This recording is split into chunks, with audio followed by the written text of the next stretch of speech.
বন্ধুরা, আজ আমরা আপনাদেরকে এমন এক রহস্যর কথা বলবো যা শুনে আপনার আত্মা কেঁপে উঠবে। এটি কোনো কাল্পনিক কাহিনী নয়, বরং গরুর পুরাণে বর্ণিত একটি সত্য কথা। বন্ধুরা, যখন কোনো মানুষ এই পৃথিবী ছেড়ে চলে যায়, তখন তার আত্মার প্রথম রাতটি কেমন কাটে, সেই আত্মার সামনে কে আসে, সে কেমন অভিজ্ঞতা লাভ করে, আর সবচেয়ে বড় কথা হলো সেই রাতে আত্মার সঙ্গে ভগবান বিষ্ণু ও যমদূতদের কি সম্পর্ক থাকে। এইসব জানা প্রত্যেকটি মানুষের জন্য অত্যন্ত জরুরি। এছাড়াও আমি আপনাদের জানিয়ে দিই, যেই কাহিনী মনোযোগ দিয়ে শেষ পর্যন্ত শোনে তার উপর ভগবান বিষ্ণুর বিশেষ কৃপা হয়। তাহলে চলুন এই রহস্যময় যাত্রাটি শুরু করা যাক। বন্ধুরা, কখনো কি ভেবে দেখেছেন, যখন কোনো ব্যক্তির শেষ নিঃশ্বাস বেরিয়ে যায় তখন সে কেমন অনুভব করে? গরুর পুরাণ বলে, যখন আত্মা তার শরীর থেকে আলাদা হয় তখন সঙ্গে সঙ্গে এক অদ্ভুত শূন্যতা তাকে ঘিরে ধরে। তখন আত্মার কাছে আর শরীর থাকে না। সে ছুতে চায়, কথা বলতে চায়, কিন্তু চাইলেও কিছুই করতে পারে না। তার হাত শূন্যে ভেসে থাকে। সে আপনজনদের জড়িয়ে ধরতে চায়, কিন্তু পারে না। সেই সময় বাড়ির দৃশ্য হয়ে ওঠে অত্যন্ত বেদনাদায়ক। আপনজনেরা কান্নায় ভেঙে পড়েন। কেউ মৃতদেহকে ছুঁয়ে কাঁদতে কাঁদতে বলে, ওঠো, আমাদের ছেড়ে যেও না।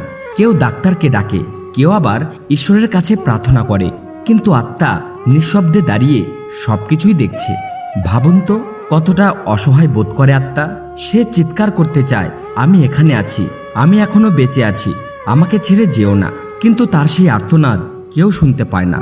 প্রথম রাতটি আত্মার জন্য সবচেয়ে কঠিন হয়, কারণ তখনই তাকে তার সমগ্র জীবনের স্মৃতি দেখানো হয়।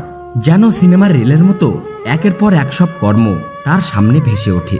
সে কখন কাকে সাহায্য করেছে, কখন কাকে কষ্ট দিয়েছে, কখন মিথ্যা বলেছে, কখন ভালোবাসা দিয়ে কারো পাশে দাঁড়িয়েছে, আবার কখন কাকে প্রতারণা করেছে।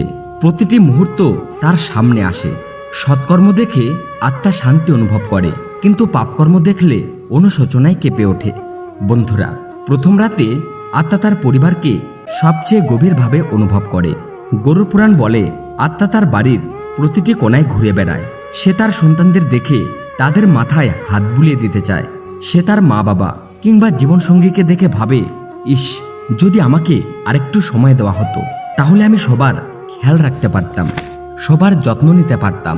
কিন্তু তখন আর সময় তার হাতে থাকে না। এই টানটাকে আরো অস্থির করে তোলে, কারণ যতই সে কাঁদুক আর ডাকুক, তার কথা আর কেউ শুনতে পায় না। বন্ধুরা, প্রথম রাতের সবচেয়ে ভয়াবহ মুহূর্ত আসে তখন, যখন আত্মার সামনে যমদূতেরা উপস্থিত হয়। গরুর পুরাণ অনুযায়ী যমদূতদের দেহ বিশাল এবং ভয়াবহ। তাদের চোখ জ্বলন্ত আগুনের মতো জ্বলে, হাতে মোটা দড়ি আর হুক থাকে, আর সঙ্গে তাদের বাহনও থাকে। পাপী আত্মার কাছে তাদের আগমন যেন ভয়ঙ্কর এক ঝড়ের মতো। আত্মা তাদের দেখে কেঁপে ওঠে, আতঙ্কে মন ভরে যায়। কিন্তু বন্ধুরা, যারা জীবনে সৎকর্ম করেছে, যাদের মনে ভক্তি আর দয়া আছে, তাদের সামনে সেই একই যমদূত শান্ত কণ্ঠে বলেন, ভয় পেও না, তোমার যাত্রা এখন শুরু হতে চলেছে, প্রস্তুত হয়ে যাও। এরপর আত্মাকে একটি পথ দেখানো হয়। এটি কোনো সাধারণ পথ নয়। গরুর পুরাণে বলা হয়েছে, এই পথ নানা রূপ ধারণ করে। কখনো এটি অন্ধকারে ঢেকে যায়, যেখানে আত্মা কিছুই দেখতে পায় না। কখনো তা আগুনের মতো দাউ দাউ করে জ্বলে ওঠে, যেখানে আত্মার সূক্ষ্ম শরীর দগ্ধ হতে থাকে। কখনো তা বরফের মতো শীতল হয়, যেখানে আত্মা কাঁপতে থাকে। আবার কখনো এটি কাঁটায় ভরা থাকে, যেখানে প্রতিটি পদক্ষেপ আত্মার দারুণ যন্ত্রণা হয়। কিন্তু জীবনে যারা পুণ্য অর্জন করেছে, তাদের জন্য এই পথ ফল ফুলে সজ্জিত হয়। তাদের সামনে দেবদূতেরা আবির্ভূত হয়ে পুষ্পবৃষ্টি করতে করতে আত্মাকে স্বাগত জানায়। তাদের আলোর পথ দেখানো হয়, যেখানে থাকে শান্তি ও আনন্দের অপার স্রোত।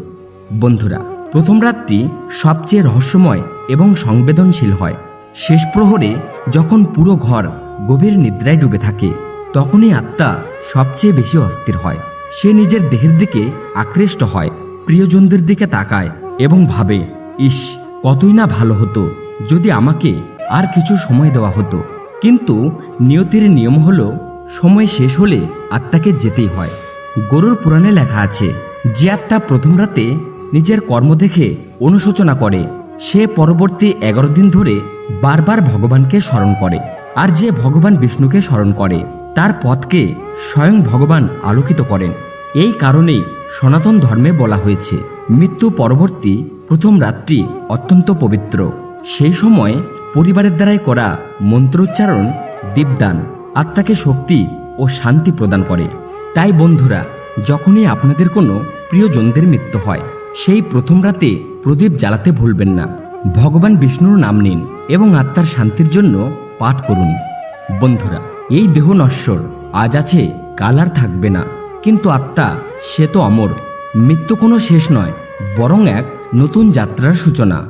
গরুর পুরাণ আমাদের এই শিক্ষা দেয় যে জীবনে প্রেম করো, দয়া করো, কারো হৃদয়ে কষ্ট দিও না, কারণ আমাদের কর্মই আমাদের পরবর্তী যাত্রার পথ নির্ধারণ করে। যদি আজকের এই গভীর ও রহস্যময় শিক্ষাটি আপনি শিখে থাকেন, তাহলে নিচে কমেন্টে লিখুন জয় শ্রীকৃষ্ণ, যাতে আমরা জানতে পারি এই জ্ঞান আপনাদের কাছে পৌঁছেছে। যদি এই ভিডিওটি ভালো লেগে থাকে তাহলে লাইক দিন, বন্ধু ও পরিবারের সঙ্গে শেয়ার করুন এবং আমাদের চ্যানেলটি সাবস্ক্রাইব করুন। জয় শ্রীহরি।